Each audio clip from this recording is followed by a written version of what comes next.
Hey guys, tried again. I just went live on Facebook, but I did it on my laptop, and it's really annoying. This reverses me as well, but the one on the laptop like reverses me like major and like looks really funny. And obviously, when I'm talking to camera, I've got myself, and it's really weird watching yourself. So I got no idea what the quality's like. I got no idea what the sound quality's like. I've got my pajamas on and I'm very sunburnt, and but I'd made a dedication to it being the month of May for lost and loss syndrome awareness, and I really don't get into all this awareness stuff because I really don't think that there's any sense in telling the world about stuff that's going on, because I think individuals have got enough things going on, and actually the EDS community really need to be sort of coming together really with those where the services are failing.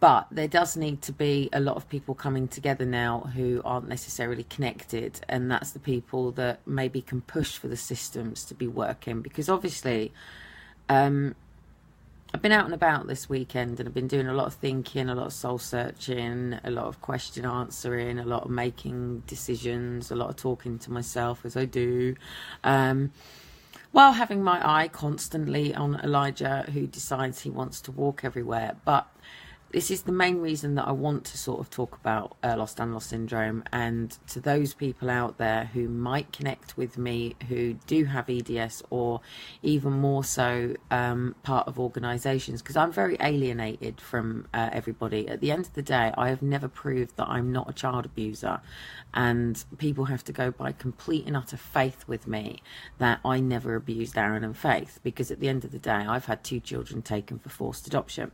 So unless you have followed like every video that I've ever done, or because don't forget, I've done things on Facebook, I've done things on Twitter, I've done things on YouTube, I've done things on Bambuza, other people have done videos, other people have got bits. So unless like Amber, who's sitting here watching, has actually sort of gone through absolutely everything that I've ever done, and that's like from 2010 when I first ever spoke out. And the reason that I actually spoke out, and this is going to amaze people, because out there people think that I'm MI5, that I'm a social worker, that I work for the state, that I'm this and that. I'm just a person who has a physical condition that is a little bit complex, that people don't understand, and they don't understand me, and they don't understand the way that I cope with it, or the way that I deal with it, or the way that I manage it, or what labels think to me. They don't have my education, and they don't live in my body. So to everybody else, I just look like a fit, thriving, in fact I'm 40 in like 10 days, 11 days, 10 days, 11 days. Excuse me, I've got really itchy. How I ever learned I could turn my eyelids inside out, by the way, I'll never know. I'm really sunburnt. I've got to be so careful tomorrow. We're meant to be going to the water park tomorrow, and I've got to be so careful. But anyway, one of the things I was going to talk to you about is Elijah is very much looking like he has lost and loss syndrome, and he's absolutely funny as with it, right? He's really funny because he's got bow-legged, and he's very clearly shows like signs of EDS. He sleeps with his arms pretty much around his back, and the way he walks, and he just shows so many signs. Now, I was born here in Portsmouth, and I've been walking around Portsmouth sort of like wondering where the fuck I want to be in the world, what my ideal lifestyle would be like, what help it is that I actually need from people and from the services.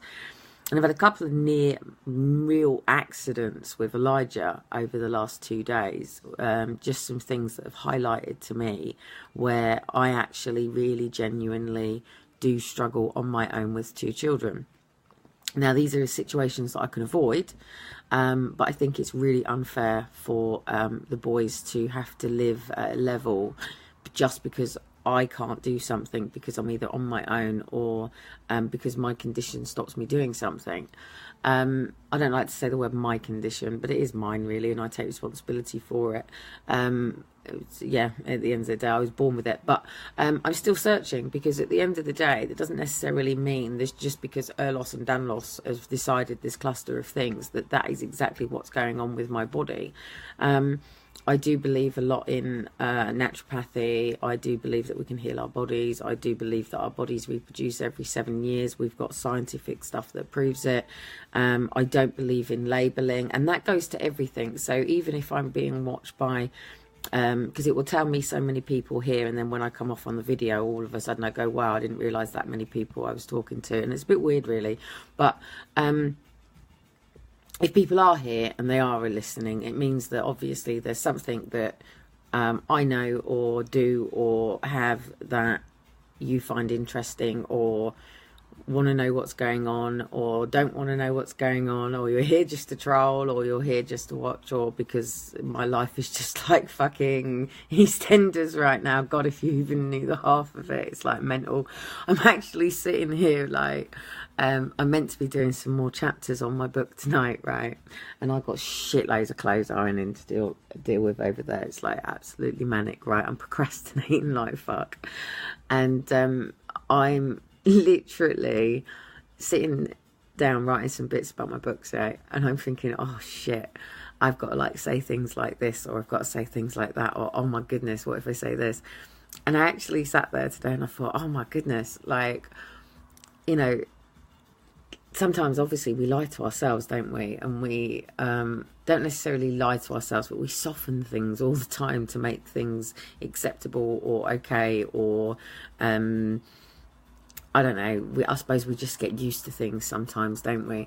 So to actually be really true and raw with yourself when you're writing a book is really quite an experience. And actually sometimes just it's why a lot of therapists will always tell you to write diaries, because when you get to the end of the day and you start to actually write things down, sometimes you realise you've got a little bit of a different perspective on something once you've had a chance to reason it or rationalise it or process it in some sort of ways. And some things that you saw one particular way, by the time you've had a chance to sort of read it back. And I used to write diaries all the time, until my mum used to start reading them, but I used to write them, and that used to be my sort of way of getting out things. Like, so one thing I wanted to explain about EDS is brain fog, and this happens whether or not, because the other label that connects to EDS is Asperger's, and I get brain fog all the time. It drives me nuts,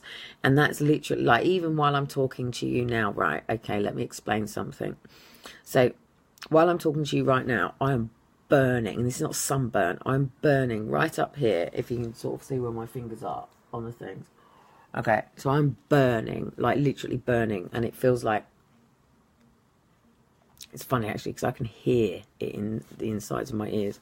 So I can actually hear all in, sort of going from the top of my spine all the way up into my neck. I can hear all the discs going, and like I can feel it all the time. And I've been waiting for years. This is actually what set things off with Aaron and Faith. I've been waiting for a upright MRI scan. And basically an MRI scan is what's an MRI scan? I know what an MRI scan is, but I'm trying to think how you something response, whatever. Basically it's like an X-ray, but it takes more of the skeletal, less the actual sort of bones and things. But the problem with EDS people is, so I don't know how many people are watching, because it only actually says 2, and it goes like this. And they were trying to explain billowy. So they were trying to explain, my signal is just going to go in and out. I'm just going to carry on recording and just let it upload when it finishes, and you can watch it if you don't, or watch it if you do. And if anybody's got any questions and stuff, I'll do it at the end. My throat also. So I actually find these videos very difficult to do, by the way. And talking, so actually doing all this is quite difficult. It keeps fucking about, completely knocking me out now, my signal, I'm afraid. It's completely knocking me out. Devil don't like it. Anyway, I'm going to carry on and just see how this goes later, and then just upload it and let it go live. Okay. So basically, I can be sort of like making a coffee, or literally holding a cup or something, and sometimes my hand will just literally sort of go, and it's like, and it will, I mean, you can just see how wobbly my hand is as well, like sometimes like a spastic. And I actually sleep with my hand up like this, and I'm renowned for just sort of sitting, and my feet are exactly the same actually. So in fact, actually, a friend of mine once came in, and I was sat with my feet sort of up at the side, and my feet were sort of in this sort of similar position, and he said, does he mind taking a photograph? And I sort of looked at him a little bit funny, and he just sort of said, no, it's so naturally unnatural. So literally I was able to keep my foot back. This is driving me nuts because I keep having to press this absolute ridiculous button that keeps telling me that my Wi-Fi is disconnected. This is a bit of a problem that I'm having here, to be honest, because I actually steal the Wi-Fi from Portsmouth Hub, which is just outside here, and they turn the main thing off down here at like 4 o'clock, so I can't pick up the signal properly. So I do really need to sort of start thinking about all these foundational stuff. And one of the main reasons I have to do this is because at the end of the day, I have a condition that has so much inconsistency, so much lack of reliability, I suppose. So if somebody sort of said to me, Kelly, I need you to be here at so-and-so, so-and-so time, that's like asking, yeah, when I used to get to school, actually, they used to literally have late notes sat there for me, waiting for me. I'm pushing this fucking button. It's driving me nuts. I'm so sorry. I'm going to have to literally try to sit where I'm going to get a signal, because it's just going to do my nutting. And my son's nicked my chair. If I can maybe get a signal, this might be better. Oh my goodness, I'm redder than I thought. I got my core ball up in front of me. No, it really doesn't want to do this signal. I've just seen that I am absolutely as red as a fucking beetroot. That's really, really, really funny. Do you know what? I'm going to have to get this sorted. So I know Amber will watch these videos and go over things. So this sort of week, I've really got to get foundations and fundamentals in place, because at the end of the day, I need to work. I have to work. And my physical body is just not going to let me go and do sort of like doing any normal basic sort of jobs, because as you've just seen on the way that my arm works, like every joint does. I once asked Dean to pull my ankle once because it was driving me up the wall, right? And it gets quite funny because I don't actually talk about this sort of stuff because it's my personal sort of things that I have to deal with, and it keeps me sort of always in my head because I have to think about silly little things that most people don't think about, like, if I'm going to go to a door, is this door going to obstruct me or come back on me, or how I sort of get in and out if someone's going to budge past me or something like that. And the sort of things that I like to do as well, I just can't do anymore. I mean, I talk about it. I do talk about going back to netball one day. Could I potentially go back to netball? Is this something that I could do?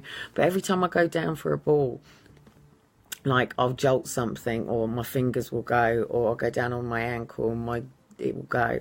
So just to give it an overrun, because obviously I've said that this is about Ehlers-Danlos syndrome awareness, but this relates to my current situation now with the fact that I'm a single mother of 2 boys.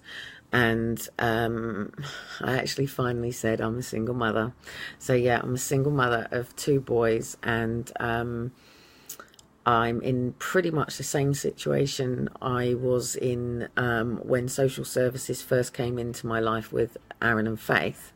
And not the first time, but when we had the indicative budget in, because it was at this age now. In fact, Shiloh is 1 month off the age where I lifted the car seat up and slipped the discs in my back and ended up in A&E, and then it all kicked the services in, and then it was from then that I had sort of all the support plans in place and things like that. But it was then at 3 and 2 and 3 that I changed to a different area, and rather than the same budget from adult social services come in, they took the kids and forced adopted them instead, claiming that Ehlers-Danlos syndrome was the easiest condition for anyone to claim to have. And because of my foster care file where I exposed sexual abuse as a child, and the social worker wrote, can you believe it? I'll show you if you want, but it's probably been put up on Facebook already. But the social worker wrote, Kelly is attractive in a street corner kind of way, believed to be sexually active. Do not believe her lies. Thought to be delusional because I was basically claiming that other kids were doing certain things. I genuinely had a burnt face. That wasn't like a body language thing to do with anything when people are analysing me, because they analyse me. And obviously because my networks are about voicing CSA. So obviously, you know, we did Walk for Justice, and then obviously about forced adoption.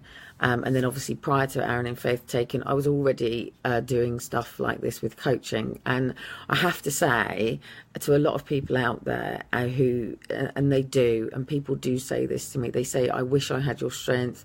In fact, Sharon French has just messaged, say, hi, hon, so proud of your strength. One, girl, I don't do pride. Pride is the hardest sin to beat. And I tell you what, mate, Humpty Dumpty had a great fucking fall, because with pride comes a great fall. Humble. I keep humbling myself. But a lot of people do talk about like my strength and stuff. So please remember that I am a Jesus walker, and the Lord is strapped to my back, and the Holy Spirit really gets pissed off with me because I still smoke, and he likes to leave me quite a lot. And also my degree was in psychology. I was a coach before I went into psychology, youth coach. I'm qualified in netball coaching, football coaching.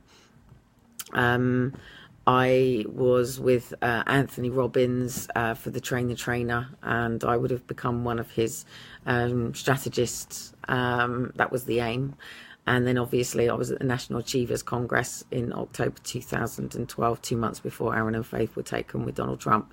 All this is true. I've got the passes, got all the stuff, got all the bits. It'll all be in the book. But all I've ever actually been, and I was saying that on, I don't know if it was the video that I started and then deleted, or if it was on this video, but there's a lot of people out there that make up so much bullshit about me. It's so funny. I don't actually even hear any of it. And the worst one is my own mother. When I was in the media in 2010, God, did she troll me. So I know trolling. I've survived trolling from my own mother and sister. So trolling from people that I don't know really doesn't bother me. It doesn't at all. The only reason it bothers me is because it takes up my time, and because obviously I have to protect the image of Forced Adoption Exposed and of Step Up Britain and of the things that I have created. And obviously people need to sponsor and fund, and people need to be able to rely on me. Unfortunately, living with Ehlers-Danlos syndrome is not very reliable. And I was saying earlier on that I nearly had 2 incidences with Elijah today. And one was yesterday, and I avoided it like the clappers today. And literally, as you walk along our coastal walls, Elijah has no fear of anything. He really doesn't, and he wants to go into the sea. But the problem that I've got is I've got one child who's 21 months going in that direction, and I've got a buggy with a 5-month-old, which is a double buggy, which is heavy as fuck, that you can't hit the freaking brakes on. I've got to get it changed, I really have. It's going in the other direction, of which everything in bloody Portsmouth is a fucking city, and there's roads everywhere, and it's causing me disaster to the point that this is really funny. I'll tell you about it. It's not funny, but it is funny. It wasn't so funny at the time, but it is funny the more I think about it. And I didn't realise how close we were, but I took Elijah and Shiloh to a horse show yesterday, the Mayor's Ball show thing. And Elijah decided, you know when you go to festivals and they've got all the metal barriers around the side, where Elijah's quite a bit of a stunt man, you can go right underneath. Well, he decided to go right underneath just as the horse was coming in on his rider, ready to go around the thing. And I literally had to throw myself over the top of the barrier, grab him by the trousers and pull him up, just as the horse stopped, which might have not been a very good thing.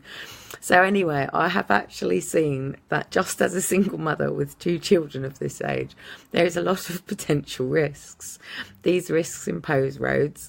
The fact that every fucking shop that I go into has automatic doors, and he likes to go out and it's all roads. So I've come to the conclusion that we can no longer live in this situation, that me as a mother can actually cope.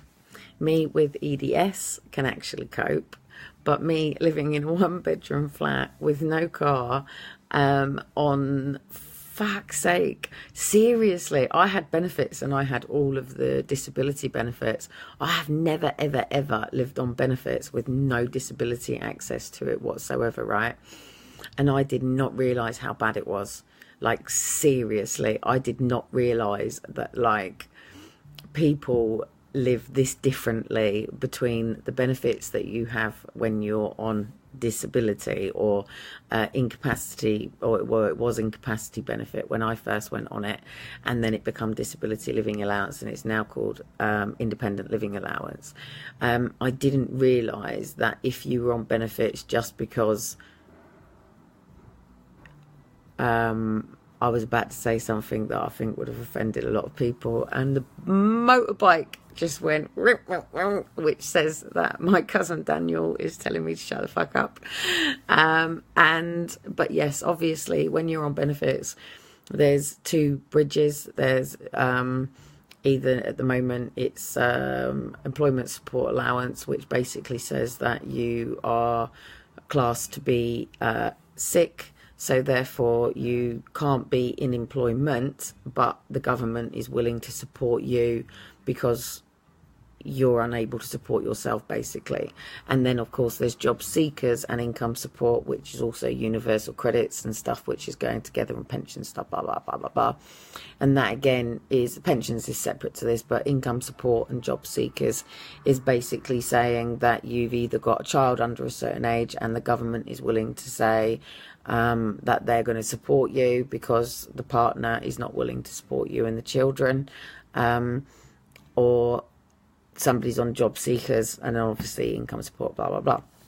But obviously, I've had a look at this whole scale now. So this is why I'm obviously going to talk about a whole range of things. And I'm just actually letting you know in my head, I suppose, because at the end of the day, I started to design a model, and Step Up Britain was pretty much just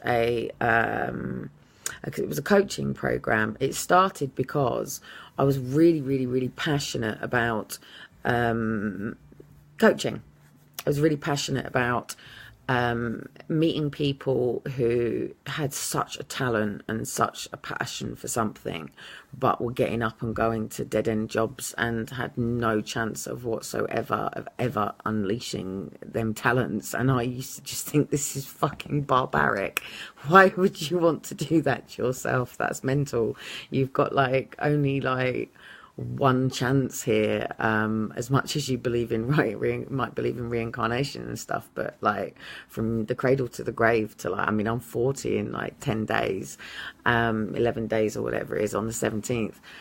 And I think about, you know, like the bucket list that I wrote about what I wanted to achieve by the time I was like 30 and things like that. And if somebody ever told me that at the age of 40 that I would ever be going through a situation where I literally live in many different worlds, even while I'm talking to you now, I'm sort of physically talking to you here, and I've got like whoosh, also going on within everything sort of around me at the moment, and it is absolutely mental. I mean, most people sort of get up and this could be the Asperger's side of me. I don't know. I don't really know what's normal because it's just a Kelly thing. There isn't many people that get me. In fact, there really isn't anybody that gets me. People get me a little bit, and I'm a bit like Marmite, and they either love me or they hate me, or there's something that they like about me, but, you know, and I'm a bit the same with other people. I can tolerate people for so long. Amber, God bless her soul, does my nutting because I really can't cope with the same things every day. I hate it. I absolutely hate it. I have different routines for different days and different structures and different things, but they're also, I live very seasonal, or I live very organically, and I don't like to be in a fence with anybody or anything, and I get really frustrated and really wah when people are like, you know.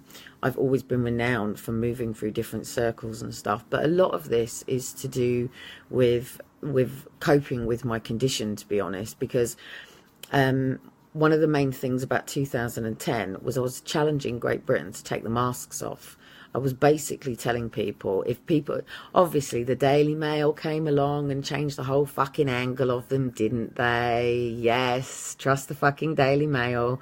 But if you read the original article, it was actually saying that Challenge Britain was to challenge the people of Britain to take a fucking hard good look in the mirror, take the masks off and decide, did they like where they were? And if they didn't, then change it. Like, simply just go, no, I don't like it, and then they like decide where you want to be and then change it. But you know, to actually go through situations where it's not that easy to pack up your troubles in your old kit bag and smile, and you have to get to a point where you literally wear a mask every day. You have to, because behind it is just a constant floodgate of emotional pain and hurt and anguish and sadness, and I would say bitterness, but I'm not actually that bitter about what's going on, because I really, really, really do not believe that these people really understand the consequences of what they're doing to people. And I don't think that even people who are meant to be with each of us along this journey even really truly understand the depths of what each of us are actually going through. And I used to find it really frustrating at Downing Street when I used to hear David Jenkins going really ballistic about parents not coming out. And one of the things that I find very frustrating about myself, and I do find it very, very, very, very, very, very frustrating, is I'm very forgiving, I'm very understanding, and I can actually see from many points of views. I always say with a coin, there's more than two sides, because there's the edge all the way around the middle. And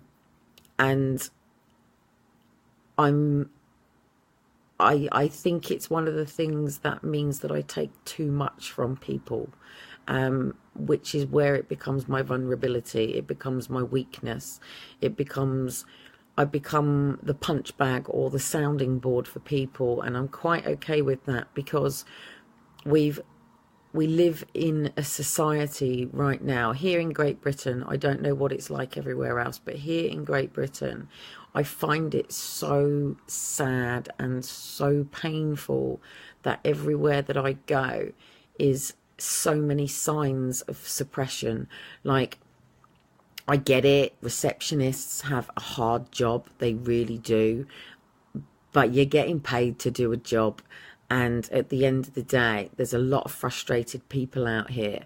But if you raise your voice, if you assert yourself, if you show any form of frustration in this country right now, they are fucking on you.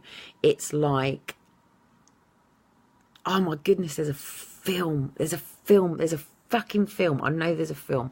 There's a film about this, and it's a very, very similar film, and it's about emotions, and it's about everybody has to live to a certain emotion. If you express a different emotion, you get you know, like thing. And I watch everybody walk. See, I'm a fucking people pop watcher, right? And it's really sad because it really annoys the fuck out of me. But I watch these zombies walking around, and I'm doing it now. I'm talking right now, but I know Sharon's there, you know. I know I'm talking to people. I know you're not talking back to me, but I'm talking to people. But I'm not walking around on my phone all day like a drone guy. I am a robot. And social media. And I can't actually see these messages properly because it tells me I have to press to send more. And if I do that, then I'm probably going to disconnect myself. So if I don't get back to any of your messages, that's the reason why. But anyway, all these signs, they're around the doctor's surgeries, they're in the hospitals, that if you show any signs of aggression, blah, blah, blah, blah, blah. And everywhere that I go around here, right, there's signs like, if the youth are showing any antisocial, everything is antisocial this, antisocial that, antisocial this. And I spoke to the police about it the other day, and I said, is antisocial a law? And they actually said, no, they're really struggling with this antisocial policy, right? What's considered disturbance and what's not. And there's actually like so much cloudiness around this whole antisocial thing right now. But all the kids are just getting these antisocial things. And one of the main reasons that I see that the UK really is struggling is because it needs a fucking riot. Like, people just want to go crazy. They do. I see so many people walking around the streets now, like, really talking to themselves. And I find it really, really, really sad right now that there isn't a town and city that we can't go into now where we've got such a high rate of homelessness and such a high rate of just shopaholics and just complete mentalism that is just going on in this society. And when I first ever put the program together, I'd made the decision that I didn't want to go and work for £35 an hour coaching, like one-on-ones and doing all these little models and things like that. And then I started to sort of put all the balance up together of how much it would cost me to pay for childcare, and the situation's no different now that I'm in. Absolutely no fucking difference whatsoever, other than the fact that I had Liam and Daniel.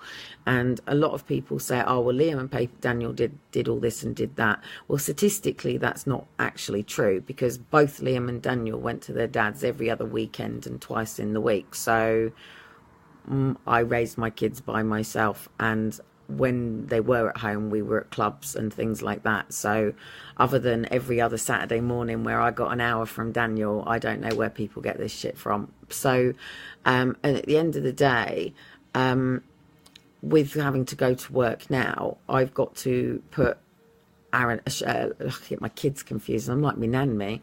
I'll get my kids' names right one day. But Elijah, I've done it again. Yeah, no, that was right. Elijah and Shiloh. So Elijah and Shiloh, the two who are with me now, little ones, I'm already, so Monday morning, so this is why on Sunday nights, I love on Sunday nights, just literally going down to the beach. Wherever I've ever lived, I always used to do this. And whether I had the kids with me or whether or not the kids were at their dad's, and then obviously when I had Aaron and Faith, I still used to do the same. And that was just literally just, it used to be Leyland to Southsea Drive, and whatever was going on that week, whatever had fucked me off, whatever had pissed me off that week, I used to just take it out on this road. And I used to wait, because you could see the whole stretch of the road, so I used to wait to make sure it was clear. And it was so bumpy going on, I used to just blare music and just let it go, and then just go and sit down at the beach. And I used to write the things out from the week, and I used to set myself up. And I always believe in setting myself up on a Monday morning. I struggle here in Portsmouth because some reason they don't bloody work on a Monday morning here. And Mondays is also a day off for a lot of the services here, so they're a bit slaggy and they're a bit slow.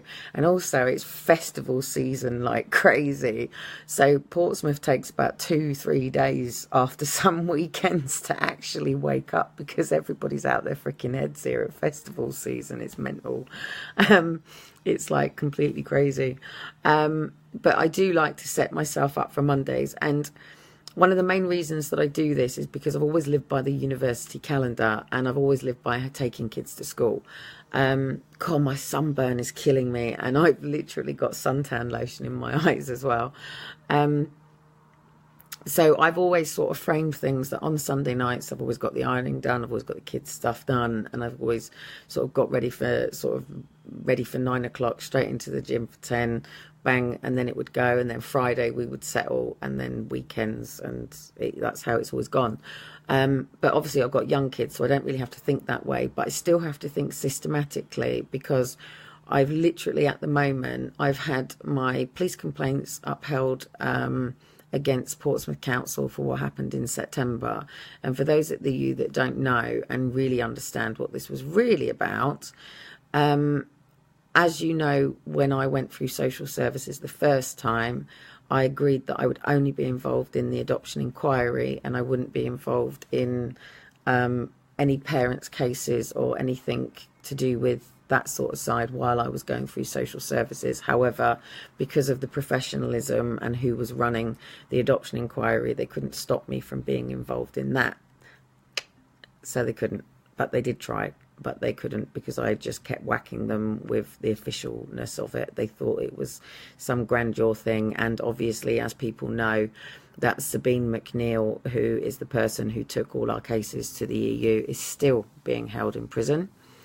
And one of the other ones has been deported out of the country. So we're struggling and on a hiding to nowhere. So unless I agree to pick up all these pieces, then we don't get the class action, and we don't get the EU stuff and the United Nations stuff, because it is all going to just completely collapse through the May period. So the investigate, as you know, my kids were taken December 2012. I was completely gagged all the way through the 6 months. It was just literally me and my son on my own. No family support, nobody around. My Aunt Christine turned up on the last day. And, you know, like you know, literally I was gagged. We got the law changes by July 2013 immediately for adoption to be the last resort. In fact, we got about 36 different law changes, and that's still going on. And on May 25th of this year, please to anybody watching, it is now free for your freedom of request. So every person who hasn't been able to access all of their paperwork because of the £10 and £15 it was going to cost you to get your cases, that's now free. So literally from the 21st of May you'll be able to access this, but please be careful. They're being absolute snidey cunts with this law change, because what it actually means is your old data could potentially disappear, and they will start with new datas. So we're all going to be on a bit of a hiding to nowhere with this one, and I'm trying to find out how we can bridge this at the moment, because potentially any person who's not on the system now will not be added to the new system. So everything will go into old systems, and a lot of systems are going to be completely wiped clear. When universal credits completely comes in, and when actually the new system properly comes in, the old system's going to go. And what people were not prepared for, now the Olympics in 2010 told you very clearly what was going on. There was the rise of the Industrial Revolution, and then there was the fold of the Industrial Revolution. With the Industrial Revolution became many different organisations that branched off of that, including the education system and including the NHS. So when that system departs and moves, and they bring in a new system, now what I wish I could do right now, because I like to do this visual, let's see if I can get my phone in between my legs. So let me explain, and this is why I created Step Up Room. So, old system, new system.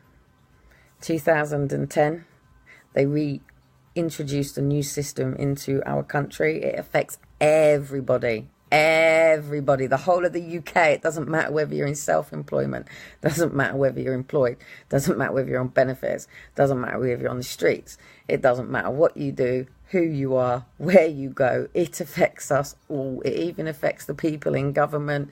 It even affects the people on the boats, even maritime law. It affects a lot of us, and it affects everything with what's coming in with the EU. It affects everything, and I wish people would realise this, that my dad said, never talk about politics or religion. That is the biggest fucking bullshit I have ever heard. You should always make sure you understand politics and religion, because it is the two things that governs the entire nation, other than money. And that we know is all owned by central banking. So at the end of the day, this governs everything. So the one world order that you're all talking about, yes, it's already been done. It's now that you're understanding the design that was put in nearly 400 years ago. So this was a system that was put in our nation like 400 years ago that is about to completely crash and turn in for them to bring a new system in. Now, what people don't realise is there's a gap. Now, this is going to then affect what happens with paperwork, because we live in a paperwork world. So I'm Kelly Cotton, and then you have, if I had my bank card, I'd show you. On your bank card, it will be in capital letters because you've been capitalised. So from your birth certificate, I'm not going to get into all the stuff about the straw man or maritime law or piracy, where the birth certificate comes from, or your trust fund, or how they monopolise you, because this is not what this video is about. But if you want to know about it, I would have said go and speak to so-and-so, but he hung himself, so he can't. But there is stuff out there on straw man stuff. Just don't get into a lot of the receipt side, because at the end of the day it came from when pirates were docking, then it got taken over by the Catholic Church, and then government actually only took over the birth certificate policy. In fact, actually, Sharon's just said common law. Yeah, I'm not here to talk about common law. I'm here really to raise awareness for EDS, raise awareness for the system, how the system is failing people, and also just to get out of my head, really, because I suppose I don't really have anyone to talk to, really. I've got 2 boys. I'm a mum. I don't watch EastEnders. I don't watch Coronation Street. In fact, I don't have a telly. I don't choose to have a telly. I can't be asked with a telly. I've got more interesting people walking past with real lives going outside. Being registered means that we are all state owned. There you go. So one flaw in this, just to say, is Bhupesh and Sam's baby was taken without being registered, and they did force baby to be registered. I know in the papers they said that baby P was refused to be named, not baby P as in little baby P that had a very nasty experience, but baby P, who was in the papers to say that the father refused to name him. That wasn't the case. The family have a chitty, and social services refused their religious beliefs to name the baby. Anyway, I want to stay on track, and I've got quite a few people. Tara's just messaged to say, how you doing? How's baby? Last I knew you were pregnant. Well, actually, that was what I will just say. So back to when I was pregnant. So when I was pregnant with Shiloh, 7 months pregnant with Shiloh, I was saying a minute ago that it's Sunday, and tomorrow morning I've literally got to hit the ground running and somehow juggle so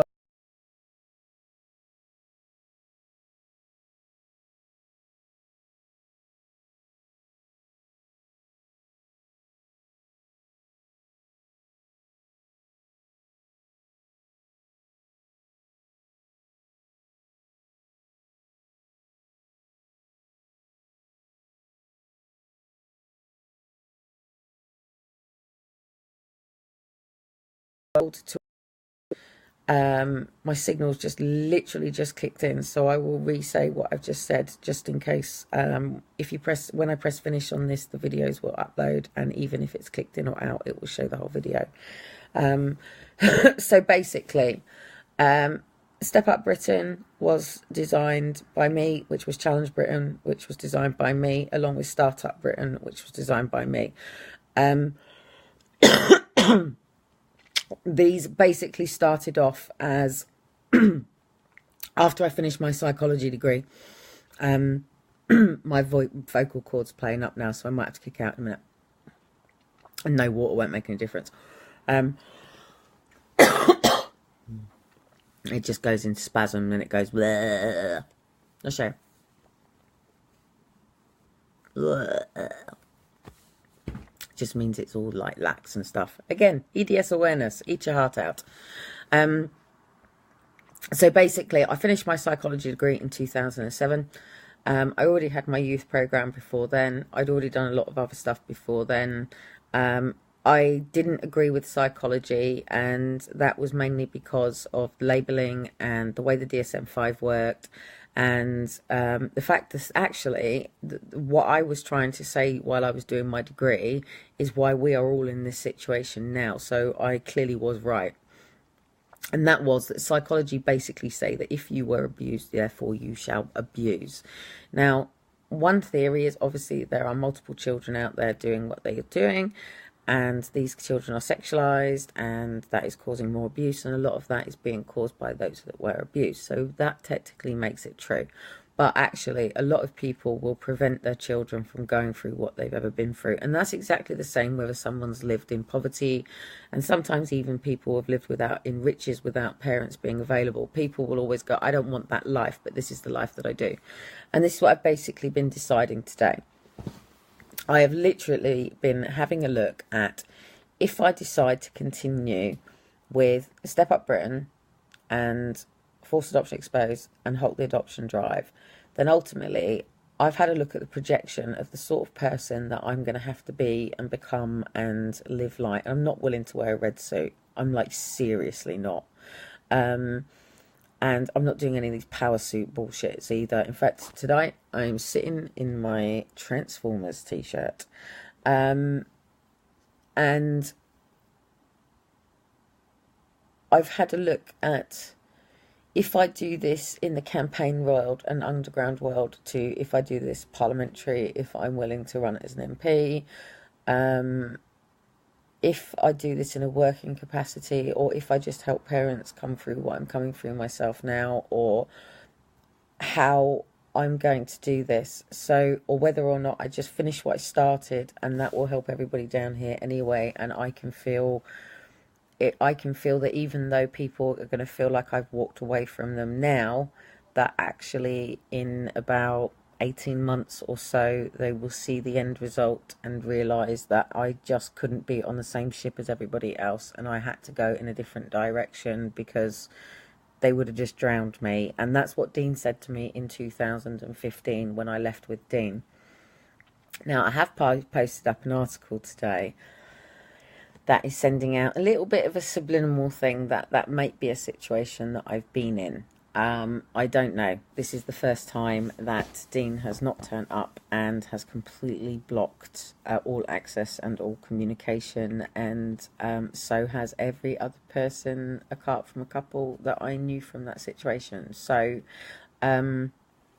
interesting times.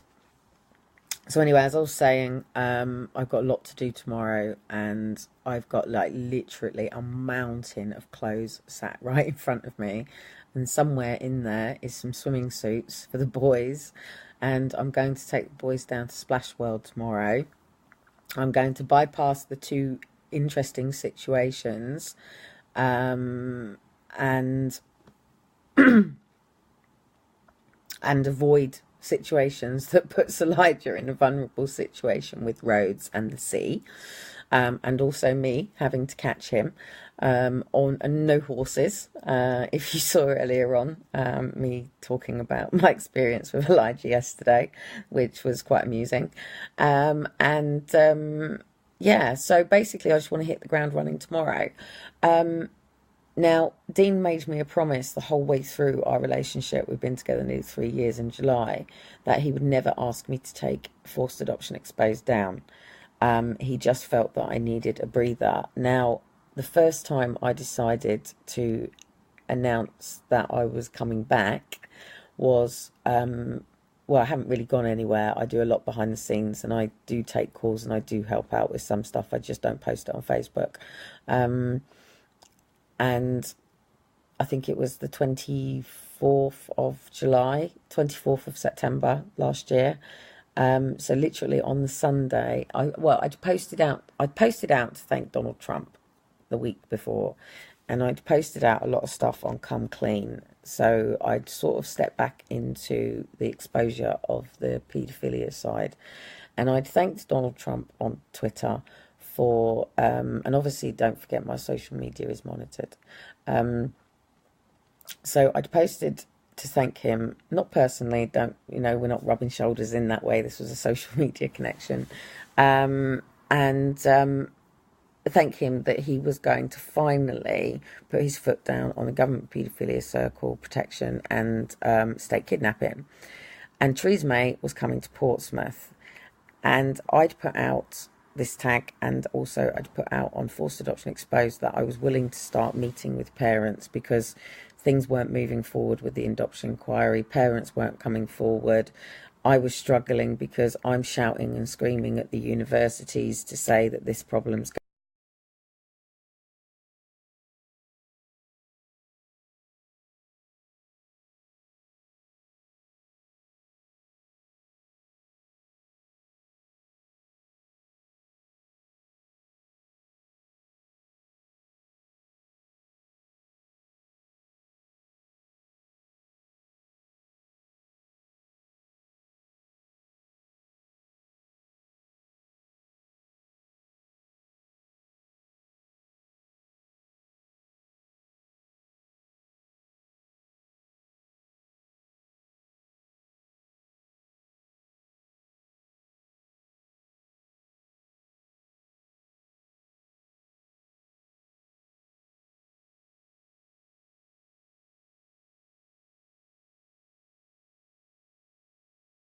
bothered with, and was called narcissistic because I said to the social worker, what can a 30 grand a year social worker teach me about making more than 60,000?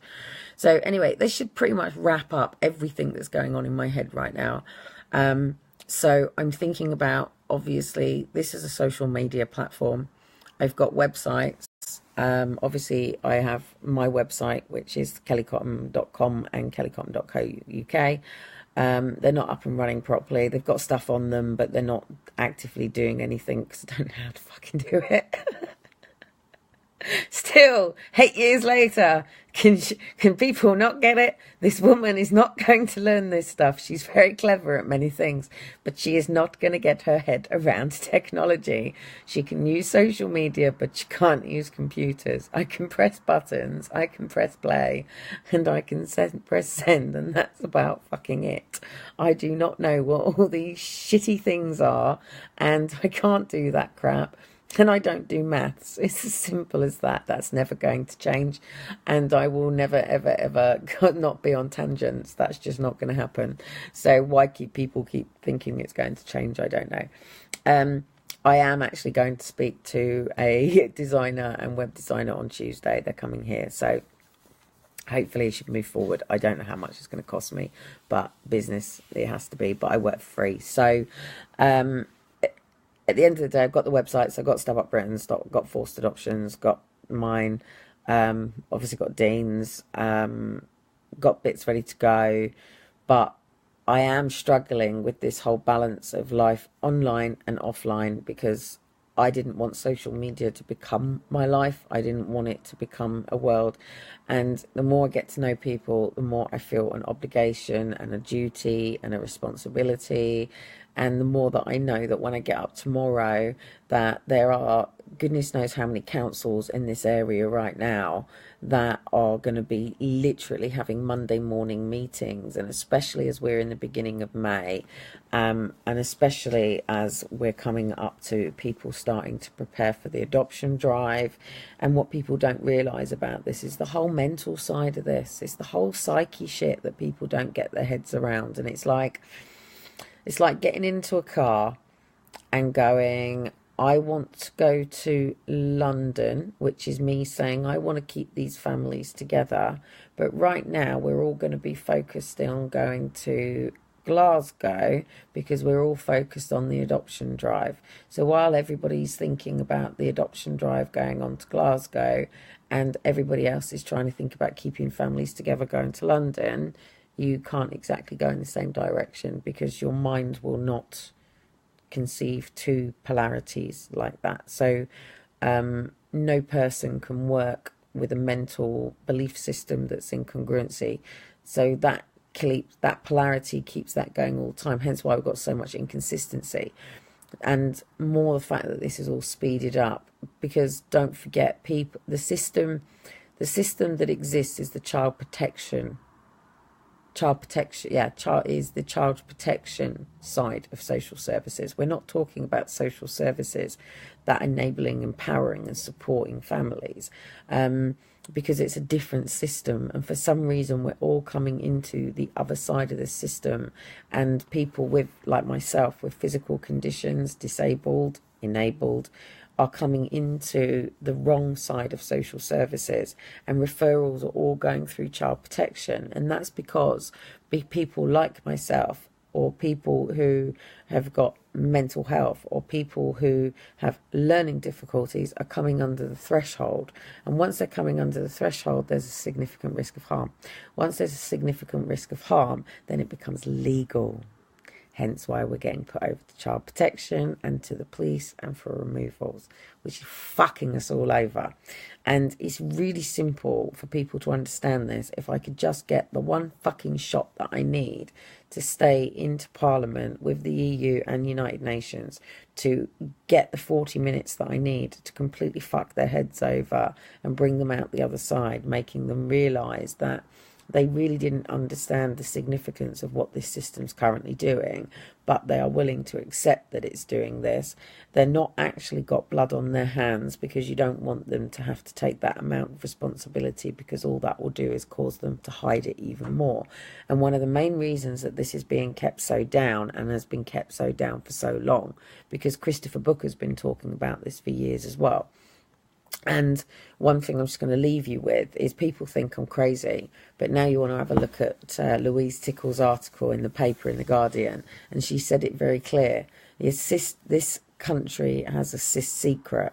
It is kidnapping children. And they're not even talking about adoption yet. That isn't even going to come out just for another couple of months. They still got some work to cement on that, because they want this absolutely airtight.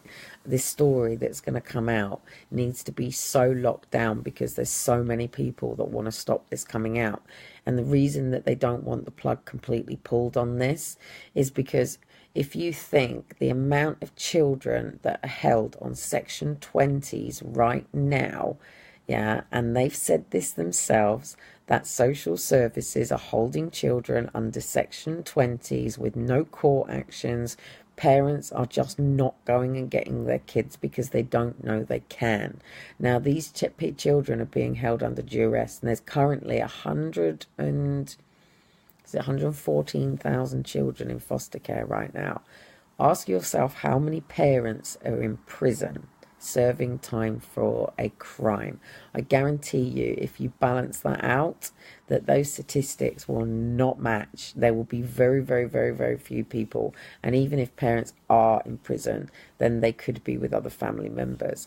So the majority of these children are feeding a whole industry. That even if I said that there is 100,000 children in foster care, work this out before I go. All right, you're not going to work this out, but just think about this. So 100,000 children in the UK right now currently fund, you ready? Their social worker. So this is one child.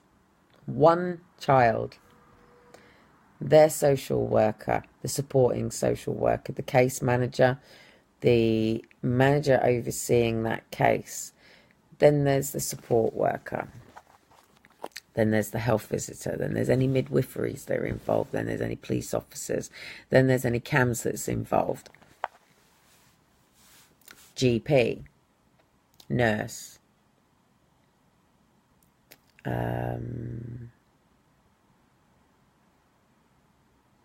What else? The foster carer. 2 foster carers. Any supporting foster carers that those children move to. Any respite foster carers that child moves to. Then we've got the judge. Then we've got the supporting judges. Then we've got the districts of peace. Then we've got the legals for the CAF. Then we've got the legals for the child. Then we've got the legals for the parents. Then we've got all the clerks that are working within that arena. Then you've got all of the secretaries and all the people that are having to write the paperwork up for these. Then you've got the psychiatrists that the children have to go and see. Then you've got therapists that the children have to go and see. Then you've got the fact that the school get extra money for the fact that this child is currently in foster care, and then there's supporting workers and members that are put into team for this child. This is all on one child still. Then you have, shall I carry on? Really? So that one child is basically paid the hourly rate and wages of that one child by all of those people. All those people are kept in employment by these 100,000 children kept in foster care. That is disgusting and mental. Absolutely fucking disgusting. So I've got to be in my bonnet about this stuff, and Dean finally gave me an ultimatum, and he told me FEA has to go. Social media has to go. He wants a life off social media, even his own stuff. He's not just talking about my stuff, he's talking about his stuff too. He loves DJing, he loves music, he loves what he does, but he doesn't want all the, and contact workers. And the kids' guardians. But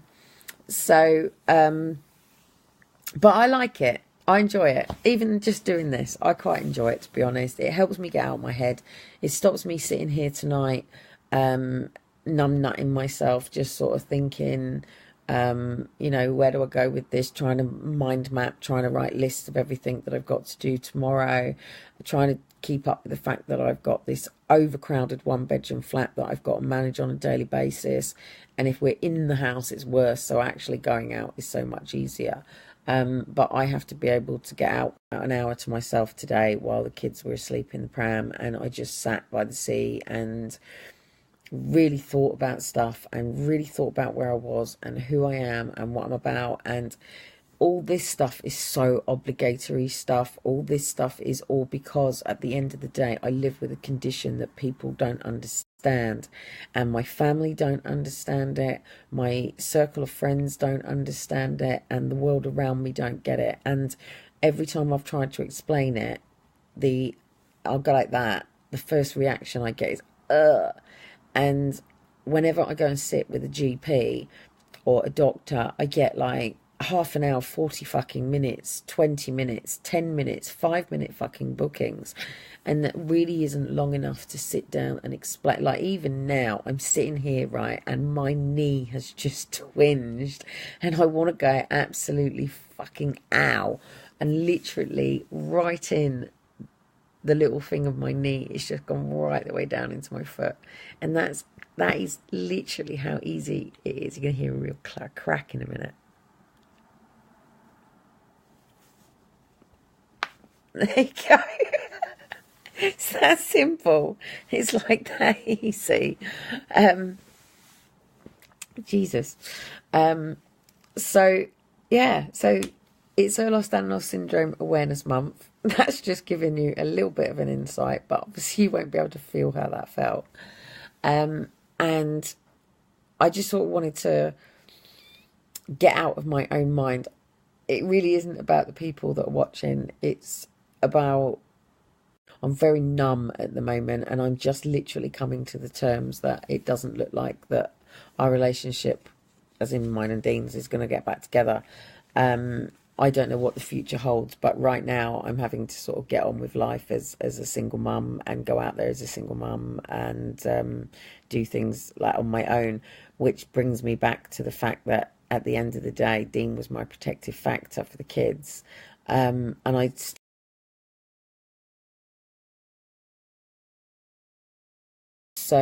but I'm interested in the system that is created for people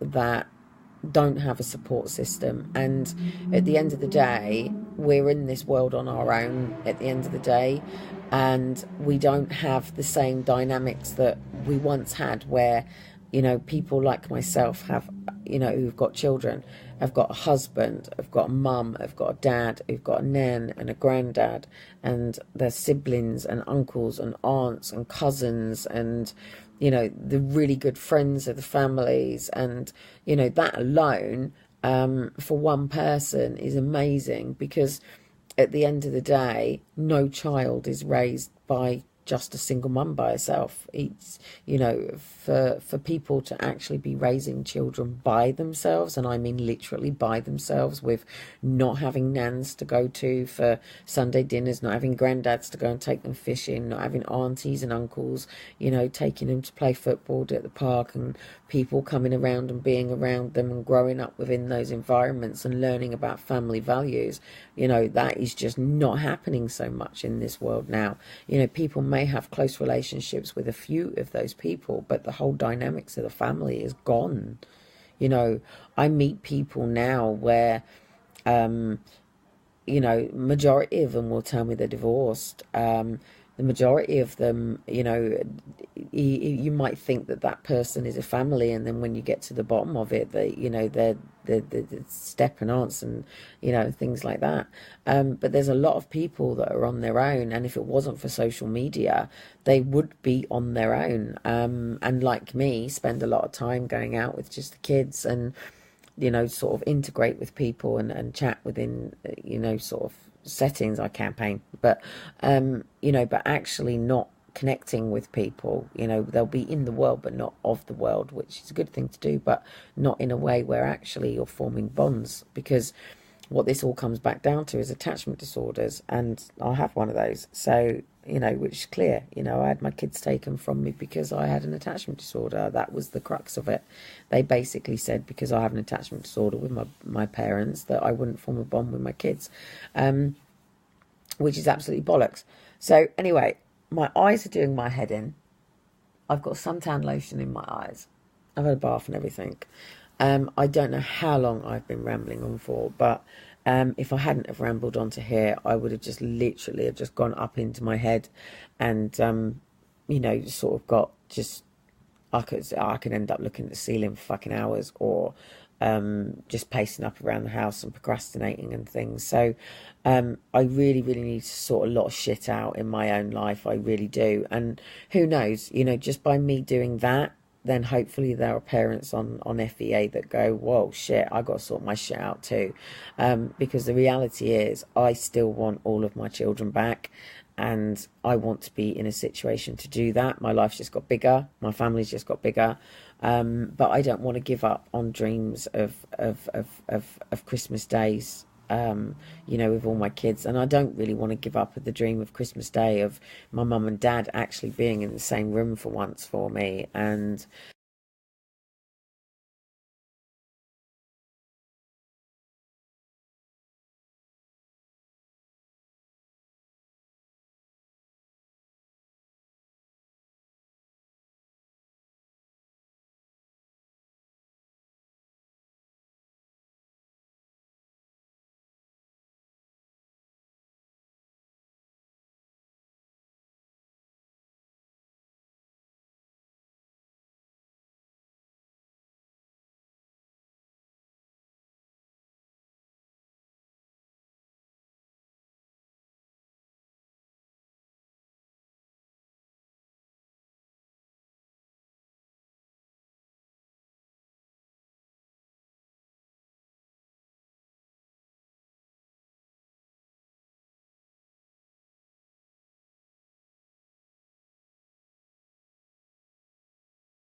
my boys are working, and Dean is gone. In fact, he's completely blocked me, so I can't even connect with him or to find out. So I'm not even planning to do anything for my birthday. Um, to feel, to feel, to feel contented, and I suppose at the end of the day, what's the word? I don't suppose you can ever feel truly in line with who you are when you've got two children out there, who you don't know where they are and what they're doing, and you know full well you're living in a parallel universe. And I live with the ghosts of my children every day in everything that I do. Um, Even when I get up in the morning and I have to remind myself not to make breakfast for my kids, not to think about my kids, remind myself my children are not there. Um, and that's not, that's really difficult every day. Even things like, I'm trying to think about a car at the moment, and I keep thinking about the fact that there's just me and the two babies and what I need, and then in my head I'm going, I know, but really, I have to think about, the kids. And at least, okay, Daniel's got a car, Daniel can sort of sort himself out. Liam, so I need to pick Liam up, and I'm going, but okay, I'm going to be pushing for contact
inquiry and all the other stuff going on, as well as speaking out on um, for the child abuse inquiry, and trying to bring everything together, and a couple of different events that I'm trying to bring together, and doing this on absolute zero freaking budget, with no car, with two kids, and literally just being able to do it through connecting and talking to you guys this way. So anyway, I'm gonna go and make a barley cup, and chill out for the rest of the night, really, and just completely cut my head off. And tomorrow morning, get up and get straight onto it. And I want to get the boys down and get some time with them down at the water.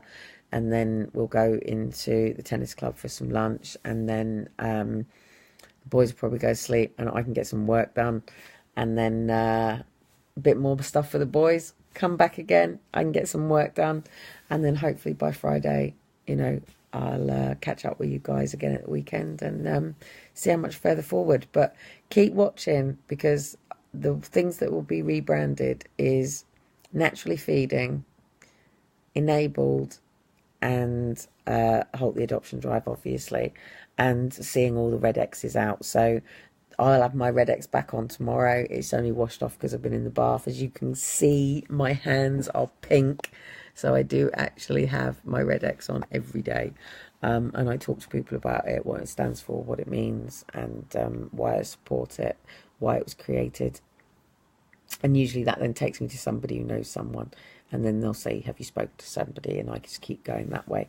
And that's how we go off on our journeys. And some days I can end up talking to the right person in the most weirdest of situations, just because obviously I'm constantly focused on this. And that's what I say about focus. What you focus on really is what you create. And it's the resistance, and I've been in a lot of resistance at the moment, because obviously there's a lot of obligation to people, there's a lot of commitment to people, and when I say I'm going to do something, I have to carry that out. But I can't do this by myself. I can only do this if other people get on board and know that there is a reason why I've been doing this, and that's what I've been trying to explain. And it's going to happen even more because they're going to take people off the old system and they're going to put them on the new, and what they should be doing, and if we can get them to make and see sense, is what they should be doing is putting people onto the new system and then taking the old system away. And they're not. They're taking the old system away and then putting people on the new one, and that's really silly. So lots of changes coming, and law changes coming on everything to do with what we need to do, because obviously this is all based on our paperwork, which is the 25th of May. I can't educate and teach you about it because I'm still learning myself, and I'm just literally hitting the right people at the right time, sort of making them realise that, you know, there's a whole traffic jam of parents. There's a woman still in prison who is the person that was petitioning for us. To people who've written me comments, I'm on my phone, so I can't actually see them.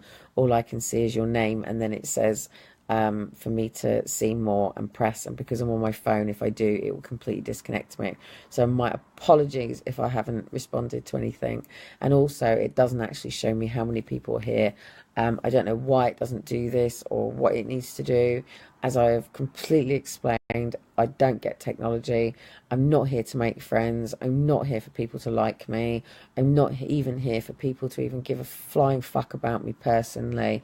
I'm just here to understand everybody's point of view of what's going on, so I can go into that room and really sort of make people realise that it's not just something bad going on, it's fucking people's lives up, and it's destroying people, and it's making it very, very difficult for people to get on with their lives and move forward. And people always say, get over it, get over it. If you're raped, get over it. If you got beaten, get over it. You lost your parent, get over it. You lost your dog, get over it.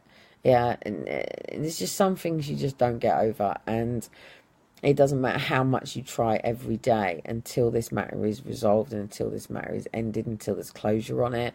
I'm not going to stop, and I'm sure there's plenty of other people that are going to do. And I'm certainly not the sort of person who will turn to drinks and drugs and all that sort of stuff to deal with my emotions.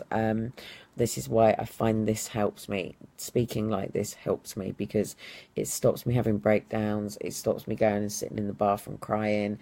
It stops me from pacing up and down here. It stops me from staring out the window, and it stops me going into a very, very negative place in my head. And I can do, because if I don't come on here and do this in this sort of way, then pretty much everything that I've just said then, everything that's been held, everything that's just come out of my fucking mouth right then, literally just goes around here, and then I feel like I'm going into this mouse in a fucking maze that's just literally running around trying to go somewhere, and can I go this way, and what about that, and then I get so sort of caught up. I know, but if I do this, and it's not making excuses, it's having to realise, one, am I out of my depth with my physical body? Do I understand the situation that I'm going into? And I can overthink and overanalyze to such a point that I get so trapped in my head and I get so overwhelmed that I then emotionally just go into a sort of place. And then I suppose this is why they say I have borderline personality or whatever that sort of stuff is. But this isn't. This is trauma from what happened with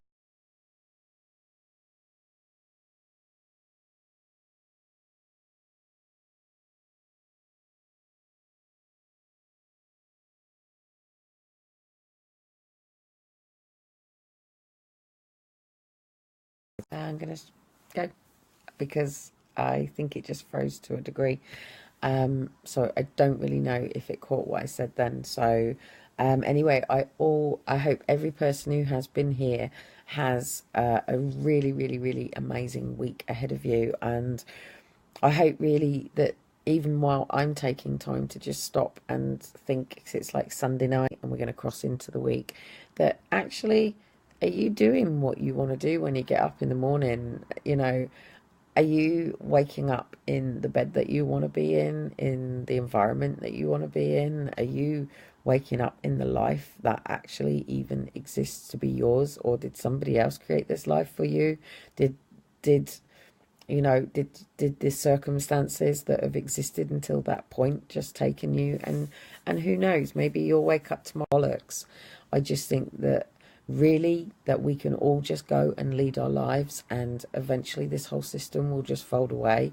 And at the end of the day, if you really truly know in your heart who you really are, what you love, what you enjoy doing, what you want to spend your time in, and I'm not talking about going to work to pay your bills, because that's just fucking ridiculous.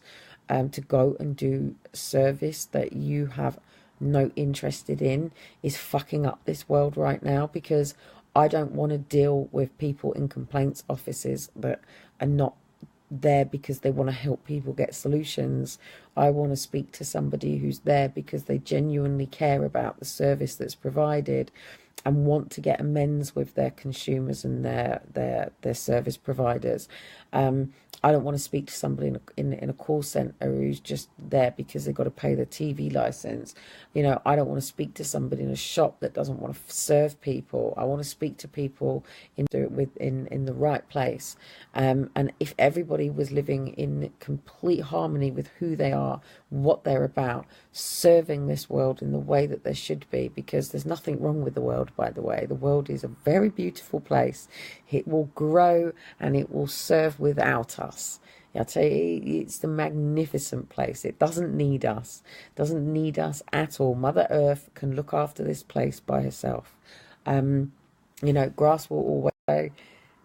That is what was on my mind. And thanks for that. And literally, I'm going to go and chill out. I'm probably going to watch some bloody nightmare film about child trafficking or something, because obviously the Red X, End It, is not just about forced adoption exposed, it's about End It, which is for trafficking, and that is who I support with Hope for Justice. And yeah, obviously there's a lot of children trafficked, so I'm really badly. I'm stinging like mad. So I'm off to bed. I'm rambling like crazy, and I'm very, very tired. And thanks to those that have been listening. Thanks to those that have been here. And I'm going to do sort of a couple of little 3-minute videos throughout the week, and maybe one at the end of the week. But this was me just sort of kick-starting it off and getting my head in the game, I suppose. And yeah, watch the reaction from this, and then stupid. And it might even just be that you just want to be a mum. That's an amazing dream. You know, it may be that you want to design something. It may be you want to draw something. It may be that you want to change something or do something. You know, when you get to that point that you don't believe in yourself, just push yourself a little bit harder. And, you know, you sit here in your pajamas. I really have got my pajamas on.